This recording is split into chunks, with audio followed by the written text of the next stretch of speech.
పోస్టులు కానీ గొప్ప గొప్ప అధికారాలు కానీ మీరు రేపు అవ్వగలుగుతారు. అందరికి కూడా నా నమస్కారం. ముఖ్యంగా నేను చెప్పేది ఏంటి అని అంటే, ఈరోజు ఎన్విరాన్మెంటల్ డే కాబట్టి ఇప్పుడు త్వరగా ముగించేసేయమన్నారు. అంటే నేను ఎక్కువసేపు మాట్లాడతానని అయి ఉంటుంది.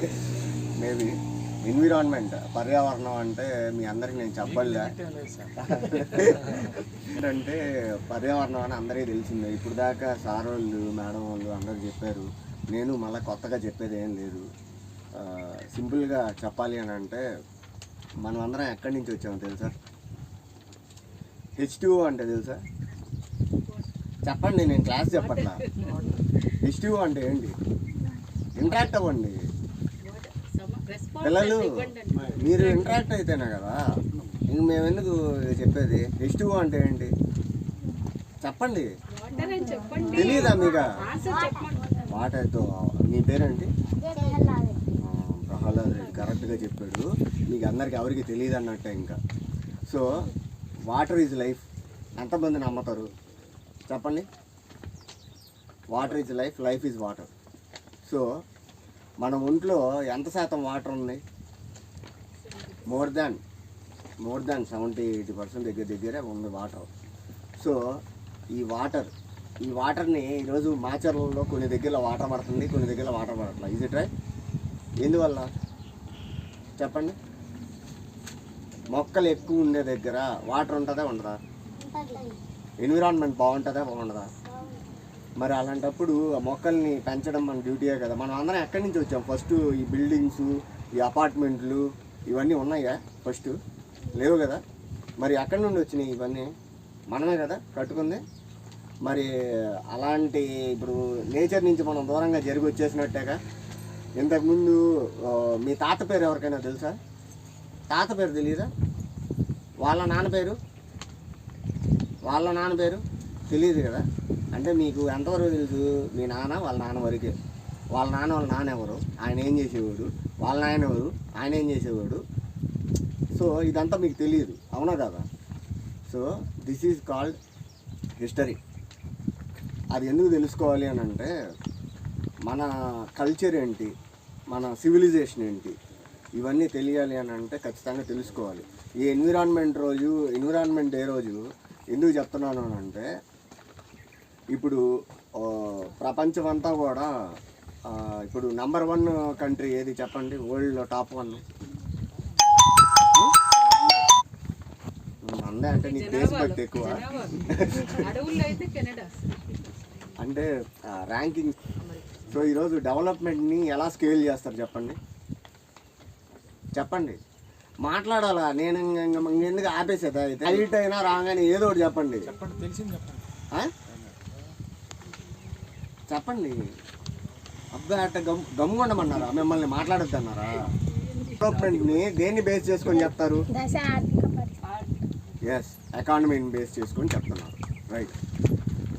సో ఈ ఎకానమీని బేస్ చేసుకొని చెప్పేటప్పుడు అంటే దానికి అర్థమైంది, ఎవరి దగ్గర అయితే బాగా డబ్బులు ఉన్నాయో ఆ దేశం సంపన్నమైన దేశం, ఆ దేశం మోస్ట్ నెంబర్ 1 దేశం కింద ర్యాంకింగ్ ఇస్తున్నాం మనం, అవునా కదా? సో ఈ డెవలప్మెంట్ అనేది ఎలా వస్తుంది? బిజినెస్ ద్వారానే కదా. World is run by trade and business. ఇదంతా ఎందుకు తెలుసుకోవాలంటే, మీరు ఈనాటి బాలలే రేపటి పౌరులు అంటారు, అవునా కదా? మిమ్మల్ని బేస్ చేసుకునే రేపు నేషన్ అనేది ఉంటుంది. మన నేషన్ని స్ట్రాంగ్ చేసుకోవాలి అని అంటే ఫస్ట్ మనల్ని మనం స్ట్రాంగ్ చేసుకోవాలి. సో ఈ ట్రేడ్ అండ్ బిజినెస్ అంటే, ఈ ట్రేడ్ అండ్ బిజినెస్ ఇందాక సార్ చెప్పినట్టు రకరకాల వ్యాపారాలు చేస్తున్నారు. కొంతమంది యానిమల్స్ని, ఇప్పుడు మనం కూడా ఎక్కడి నుంచి వచ్చాము? అడవిలో నుంచి వచ్చాం. మనం కూడా యానిమల్గా కదా. కానీ why we are human beings, we are not animals అంటున్నాం. Man is social animal. ఎందుకు అంటున్నాం అంటే ఆ మాట, మనం we have somewhat of intelligence than, we are somewhat intellectual than other animals. So అందుకని చెప్పేసి అదే కారణంతో మనం ఏం చేస్తున్నాము? అర్బనైజేషన్ అంటున్నాము, అది అంటున్నాము, కూర్చు అంటున్నాము, గుడ్ అంటున్నాము, రకరకాల పేర్లు చెప్పుకొని రకరకాల బిజినెస్లు చేసి మేమే నెంబర్ 1 అంటున్నాము. అడ్డు వచ్చిన వాళ్ళందరినీ వరల్డ్ యుద్ధాలు చేసి చంపేస్తున్నాం, అవునా కదా? మీకు తెలుసా యుద్ధాలు ఎలా జరుగుతున్నాయో? ఇప్పుడు బయలాజికల్ వార్ కూడా స్టార్ట్ అయింది తెలుసా?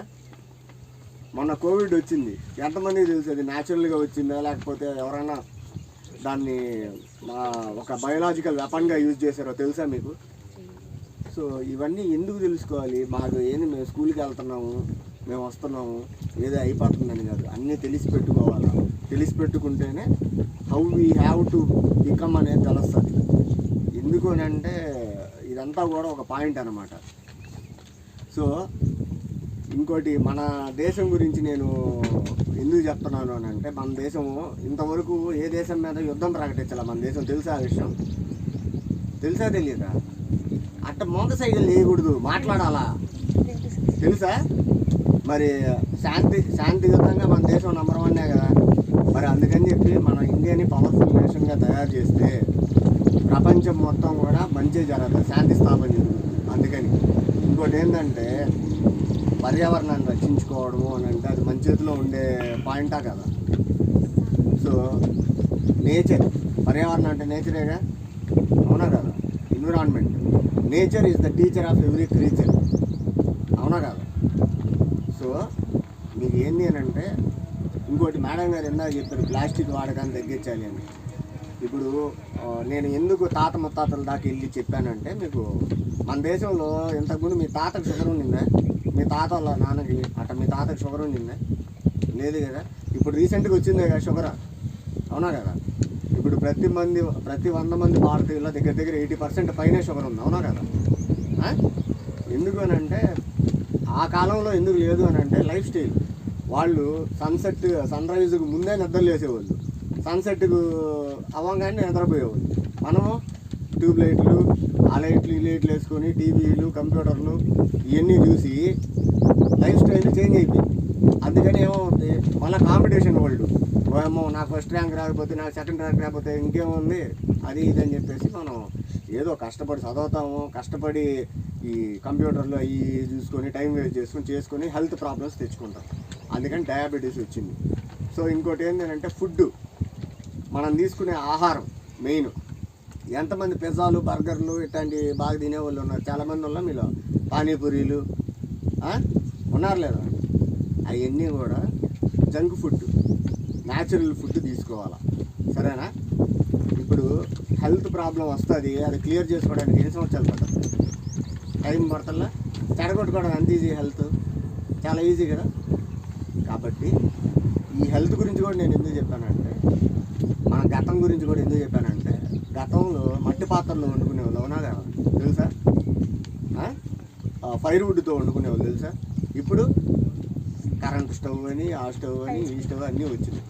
ఇప్పుడు వాటి వల్ల వండుకోవడం వల్ల ఏమవుతుంది, మళ్ళీ అల్యూమినియం పాత్రల్లో మనం వండుకునేదిలే.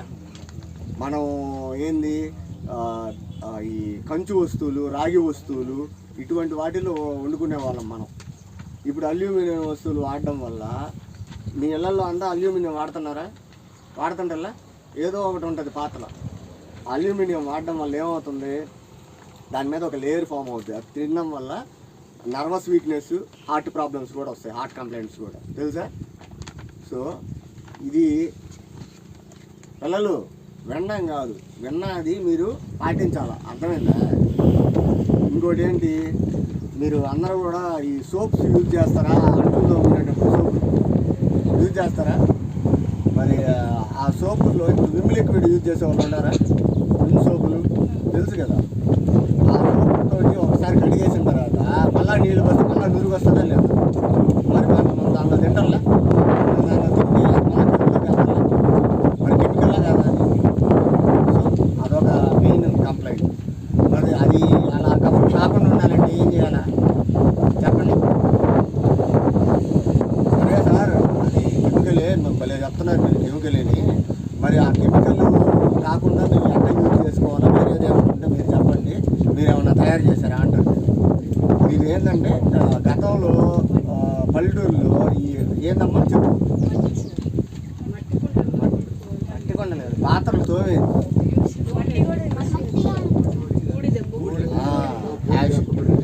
యాషే కాకుండా ఇప్పుడు గోసేవ అని చెప్పేసి ఉంటాయి కొన్ని గోసేవాలని.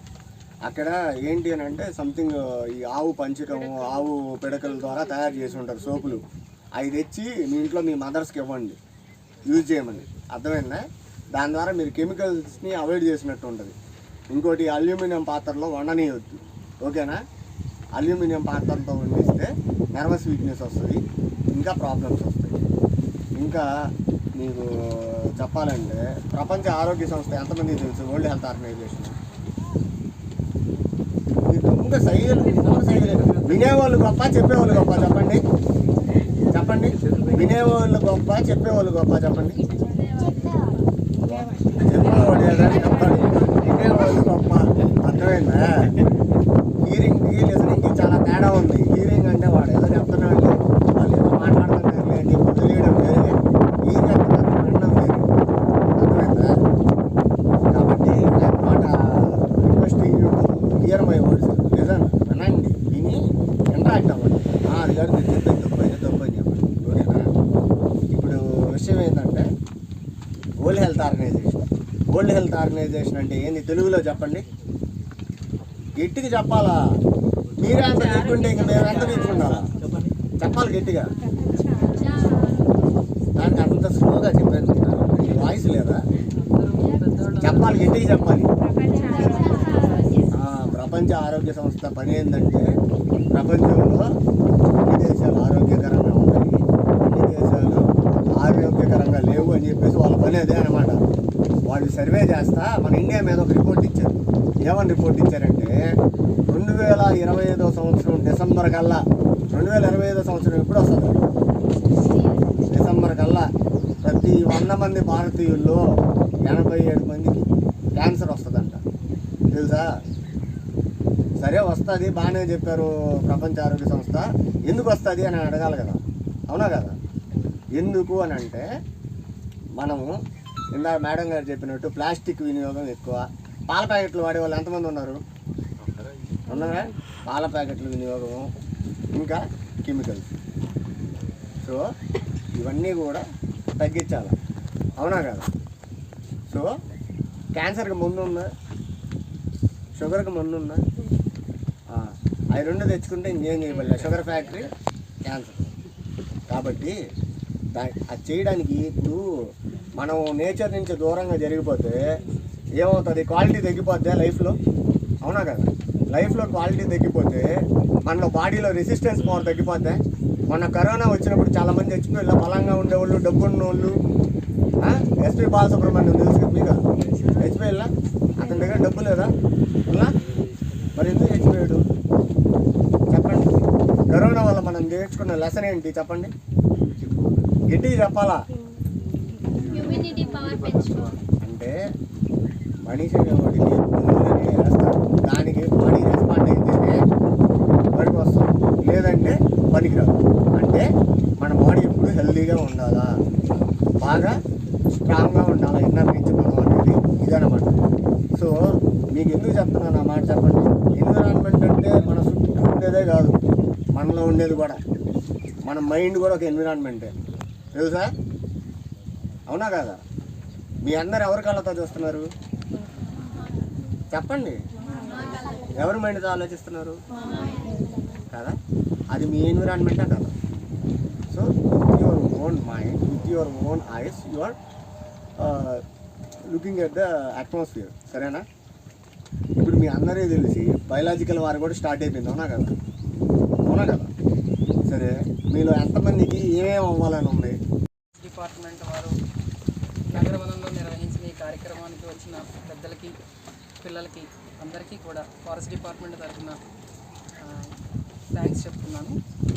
ఈ పర్యావరణ దినోత్సవం జరుపుకోవడానికి కారణం ఏంటంటే, మెయిన్ రీజన్ ఏంటంటే జస్ట్ ఎడ్యుకేట్ చేయడం. మనం ఎక్కడ ఉన్నాం, ఇంత హ్యూమన్ బీయింగ్ ఎక్కడ ఉన్నాం, ఈ సివిలైజేషన్ ప్రాసెస్లో ఏ స్టేజ్లో ఉన్నాం. ఈ పర్యావరణ దినోత్సవం సందర్భంగా అయినా సరే పిల్లలకి మీకు ఎడ్యుకేట్ చేసి, మీకనే కాదు అందరికీ, ఈ సందర్భంగా అయినా సరే మొక్కలు నాటి వాటిని రక్షిస్తారనే ఉద్దేశంతో ఈ ఎన్విరాన్మెంటల్ డే జరుపుకోవడం జరుగుతుంది. కాబట్టి ఫారెస్ట్ డిపార్ట్మెంట్ నిర్వహించిన జ్యుడిషియరీ డిపార్ట్మెంట్ వారి సహకారంతో నిర్వహించిన ఈ కార్యక్రమానికి వచ్చిన మీ అందరికీ కూడా థ్యాంక్ యూ, ధన్యవాదాలు. పౌరులమైన మేము ప్లాస్టిక్ వినియోగాన్ని విసర్జించి ప్లాస్టిక్ విపత్తులు నిర్మూలిస్తామని